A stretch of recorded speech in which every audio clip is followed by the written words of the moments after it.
especially in graduate school, if you study social science, we hear the word essentialism a lot.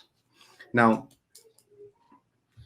you use in the fourth chapter that the psychological essentialism that is at work, that is a very powerful tool for dehumanization. Yeah, Now, could you talk about it, please? yeah, good. Because I'm glad you raised that because the term essentialism is in many ways even more confusing than the term dehumanization. So Mhm, mhm, the mhm. term goes way back. It actually goes to Roman translators of Aristotle. Aristotle had a couple of Greek phrases which were just untranslatable into Latin. So the translators had to make a term up, and the term they used is essentia. Aristotle used terms like the what it is, right, in Greek, which is very weird. So essentia comes from the Latin verb esse, to be, and it entered the English language centuries later as as essence, and the belief in essences was essentialism. The term essence, so essentialism is belief in essences, is used in lots of different ways. Um, and most of those I'm not really interested in. It's philosophical hair splitting and the search for precise definition and so on. I go to psychology. Now, in 1989, there was an influential paper published by two psychologists, and the paper was called Psychological Essentialism. Now, what did they mean by that? Well, first of all, they're referring to a human psychological tendency, a disposition, not some kind of fancy philosophical idea, a way that we're all inclined to think.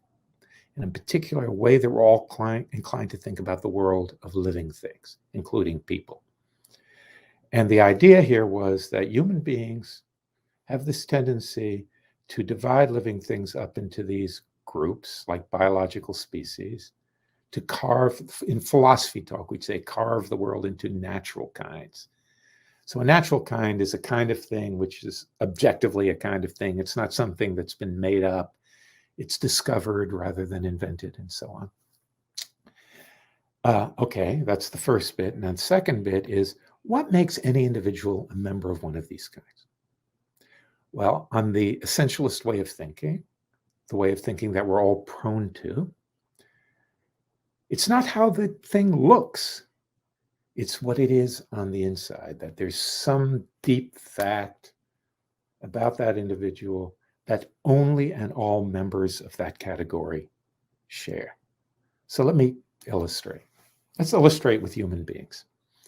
So, in this way of thinking, what makes a human being human?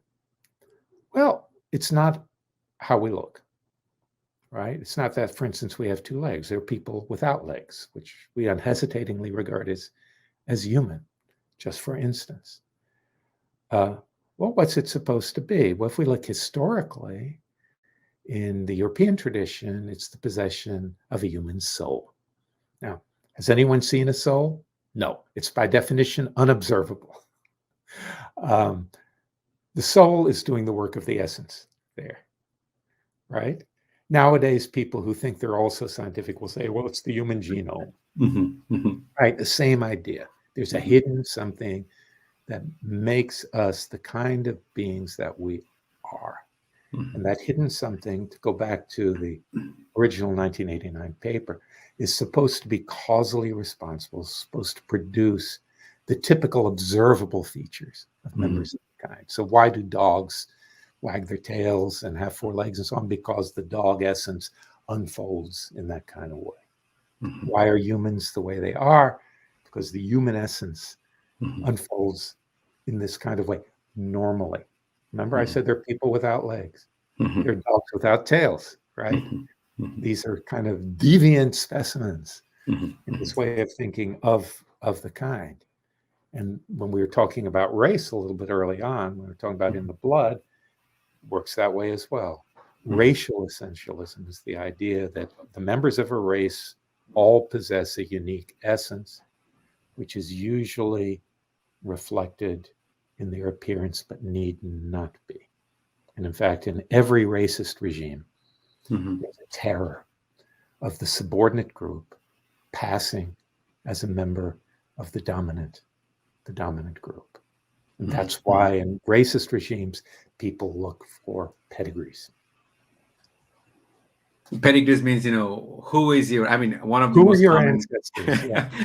Who are your one of the ancestors? most common questions that I love hearing, Mhm. and I say it sarcastically at the same time, very politically, is so I come from a village and I don't come from a famous family. So I don't have any, I'm the first in my 11 siblings to attend university. So sometimes, people that from, would say, so where are you from? So actually, where are Yeah. you Yeah. from? So I often, I hear that and I try to understand they're struggling seriously to put me, are you going to put me in this shelf or are you going to put Yeah. me in this shelf?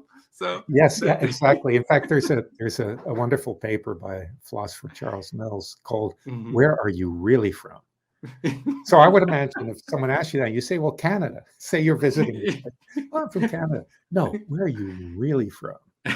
Exactly, that human mind, how does it actually operate?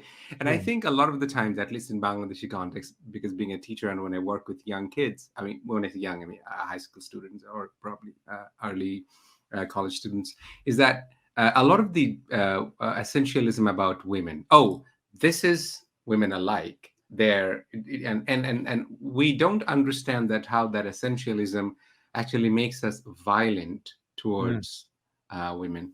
Um, and obviously, members of other communities that, or once you subscribe to a certain ideology, because you subscribe to a certain ideology at one point in your time, you have been demonized, you have been made a monster forever. mm. Now, there is no redemption out of that. That Yeah, is it. that's right. Because if you're being a Mm. monster is forever, right? Yeah, You have a exactly. monstrous essence. Mhm. Essences can't be changed. Yeah, So yeah, it's a life sentence. Yeah. yeah, That's a yeah. terrible way of thinking. Yeah. And I personally, I feel very nervous and I feel sad when somebody is attributed, this is she's David's daughter. Obviously, she is a genius because David is a philosopher. David is this and that. This is Yeah. I think this is a dangerous way of thinking. Of This course it is. Yes. yeah, and then obviously from reading your book, I understood and that even when we attribute, I mean, obviously the Jews have been perceived to be super intellectual people with Yeah. capacities. And in my research, I find that, okay, what kind of conspiracy theory people subscribe to is that, oh, a group of, Jewish people are controlling the entire Oh global yeah. Yeah. system. Um, So, there's a yeah. great Jewish joke. The What's that? Jewish guy goes to heaven and he Mhm. asks God, he said, "Is it true we're the chosen people?" God said, "Yes." And he says, "Next time, choose someone else." Exactly. Choose someone else. Yeah, that's wonderfully put. Choose someone else. Exactly. Chosen people. It has a Yeah. price. Um, Mr. Lenin has a wonderful observation, and that Western experts should stop racist remarks by saying Bangladesh is an overpopulated country while dealing Rohingya issue. It's development wallahs, means people who peddle development discourses, Yeah. false construct, and other dehumanizing process as well. Yeah. So obviously, I'm not too familiar with the situation in Bangladesh. Mhm. I'm only slightly familiar, but Mhm. the idea Mhm. of overpopulation is very commonly associated with dehumanization, Yeah. Yeah. right? Mhm. Because uh, it's standard to say that these subhumans Mhm. are Mhm. outbreeding everyone else, right? Yeah. They're reproducing. Well, in Myanmar, the Rohingya were it was said they're breeding like African carp. That was the right, Yeah. and we find this again and again and again as well. Yeah. Yeah. Eugenics. Eugenics. Yeah, Okay. forced sterilization of black people in the United States. There is Yes. literally, and which I have, I read your book, and also I read another. I forgot the name is blanking. The book is that medical appetite is that how the medical Yeah, it's a good book. institution in Harriet Washington. Yeah. exactly Washington's book is that the how the term iatrophobia is that the black people do not trust medical institutions, a lot of them, and there are historical reasons for it. Of Like look course. at Tuskegee, look at how black who's that guy, Sims, Mr. Sims, the Yes. guy Yes. who is the Doing. father of gynecology. Excuse me, just a moment. Sure, Uh, give me one. sure. I can't. It's a different platform. Is it being recorded? Yes. Somebody's gonna ring the door. Don't go, okay? Okay. Okay. Don't go there. No problem. Okay, I'm back. Yeah. So no, I think what's important is for us to recognize, and particularly when I read a document that was actually published in the beginning, it was classified, but then later it was declassified. How the U.S. military strategy was connected to controlling population, and U.S. I think it was Nixon administration in 1972 around that time. Okay. Yeah, so they published a paper is that one of the military their anxiety is that about the security issues that how people in other parts of the world are increasing, which can become a threat for the United Yeah. States. Yeah. Yeah. Boy. So that's Yeah. I that's mean, when you really look into this stuff, it is so mad. It is so mhm. Yeah, so exactly. horribly insane. You might be interested, and some of your listeners might be interested in Rob Wilson's work on eugenics in Canada. Mhm, mhm, Um, he has. There's a wonderful website with mhm. testimony of victims of eugenics.